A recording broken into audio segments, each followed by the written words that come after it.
Open a copy of Julio Cortázar's 1963 novel, Hopscotch, and the first thing you encounter isn't Chapter 1, it's a table of instructions. Cortázar warns you right away, this physical object contains 2 different books, and you must choose how to traverse them. The first path is the traditional route. You start at Chapter 1 and read sequentially to Chapter 56, where the story concludes. Cortázar explicitly designates whoever chooses this route as the praetor.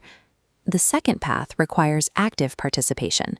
You ignore Chapter 1, starting instead at Chapter 73, and follow a numeric map printed at the end of each section. You vault back and forth across 154 chapters in an erratic sequence to become what the author calls an accomplice.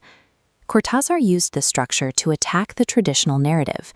He wanted to destroy the habit of consuming a story without working for its meaning. To understand why he fractured the text, we have to look at the story itself.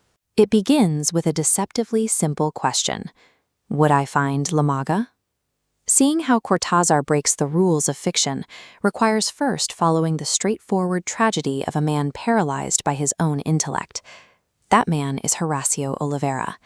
He is an unemployed Argentine intellectual wandering the streets of 1950s Paris, trapped in a constant state of existential drift. He spends his nights with the Serpent Club, a group of expatriate friends who gather in dark apartments. They drink, listen to jazz, and engage in pretentious debates about philosophy. Horacio's life of pure theory stands in contrast to his lover, La Maga. She is an intuitive woman who swims in the metaphysical rivers that Horacio can only observe from a distance. Horacio's inability to emotionally commit culminates in a cold intellectual paralysis. When La Maga's infant son, Rocamadour, dies in their freezing flat, Horacio chooses to suppress the tragedy with clever talk and alcohol, rather than face the grief. Repelled by his detachment, La Maga disappears. Horacio scours the Seine for her, but his search is futile. Following a disastrous encounter with a failed pianist and a subsequent arrest, he is deported. His obsession with rationalizing reality cost him the only intuitive human connection he possessed. Horacio returns to Buenos Aires, where he reunites with his childhood friend, Traveler. Traveler has the domestic stability and marriage that Horacio once fled. Horacio begins to project his memories of the missing La Maga onto Traveler's wife, Toledo. He moves into their circle, turning their lives into a reflection of his own unresolved past. The trio takes jobs at a mental asylum. The institutional walls mirror Horacio's psychological unraveling as boundaries between his memories and reality dissolve. His paranoia peaks in his asylum room. He builds defensive traps out of water-filled basins and threads stretched across the floor, convinced that Traveler intends to kill him. The tension breaks after he impulsively kisses Toledo. Horacio retreats to his window ledge, balancing high above the courtyard. Traveler and Toledo stand below on a chalk hopscotch board, pleading with him to come inside. For the linear reader, the story stops here.